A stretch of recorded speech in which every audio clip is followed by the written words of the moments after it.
Licensed surveyors ఎవరైతే ఉన్నారో వాళ్ళు వాళ్ళ ప్లాన్ ని యాక్చువల్ గా ఆన్లైన్ లో పెట్టి పేమెంట్ కడితే అది డీమ్డ్ అప్రూవల్. ఇంకా మళ్ళా ఫర్దర్ గా అప్రూవల్ అవసరం లేదు. లైసెన్స్డ్ సర్వేయర్స్ వాళ్ళ యొక్క అప్రూవల్ తో ఆన్లైన్ లో సబ్మిట్ చేసి పేమెంట్ కడితే అది డీమ్డ్. ఇంకా మళ్ళా మున్సిపల్ శాఖ వాళ్ళు ఏం పర్మిషన్ ఇవ్వరు. అయితే దానికి ఒక టాస్క్ ఫోర్స్ ఉంటది. ఆ టాస్క్ ఫోర్స్ వాళ్ళు యాక్చువల్ గా వెరిఫై చేసుకుంటుంటారు రెగ్యులర్ గా. ఫౌండేషన్ వేసిన తర్వాత ఆ ఫౌండేషన్ యొక్క ఫోటోలతో మళ్ళా మున్సిపల్ శాఖకి సబ్మిట్ చేయాలి. టౌన్ ప్లానింగ్ వాళ్ళు ఎవరు లైసెన్స్డ్ సర్వేయర్స్ వాళ్లే సబ్మిట్ చేయాలి. అందులో డీవియేషన్ ఏదైనా కానీ వస్తే కన్స్ట్రక్షన్ లో ఆ లైసెన్స్డ్ సర్వేయర్ యొక్క లైసెన్స్ పర్మనెంట్ గా క్యాన్సిల్ చేస్తారు, క్రిమినల్ కేసులు పెడతారు. ఈ రెండు క్లాజెస్ తో 15 మీటర్లు అంటే దాదాపు 5 అంతస్తులు కట్టుకునే అపార్ట్మెంట్ వాళ్ళందరికి కూడా ఇబ్బంది లేకుండా చేసి దానికి యాక్చువల్ గా ఈ రోజు ముఖ్యమంత్రి గారు దాన్ని అనుమతి ఇచ్చాడు. ఇది కొన్ని రాష్ట్రాల్లో ఉంది. హర్యానా, ఢిల్లీ, గుజరాత్ ఈ రాష్ట్రాల్లో 15 మీటర్లు ఉంది. ఒరిస్సా, మహారాష్ట్రలో 10 మీటర్స్ ఉంది. కర్ణాటకలో మనం కూడా 15 మీటర్ల వరకు ఇవ్వడం జరిగింది. ఇది మేజర్. దీనివల్ల దాదాపు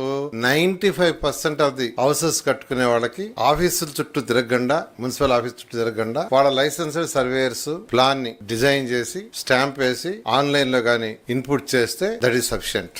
అలాంటి మేజర్ డెసిషన్ ఒకటి ఈ రోజు తీసుకోవడం జరిగింది.